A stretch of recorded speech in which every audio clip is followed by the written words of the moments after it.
ภูผาวาวุ่นแวะมาหาน้องเวหาเพียงเวลาสั้นๆก็แยกออกจากโขลงพระเนจรไปเพียงลำพัง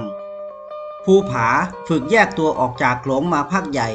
ออกไปหากินเพียงลำพังตามวิสัยช้างพลายต่อไปการข้างหน้าถึงวัยเจริญพันธุ์แม่ด้วนก็คงไม่ให้เข้าโขลงอีกแล้ว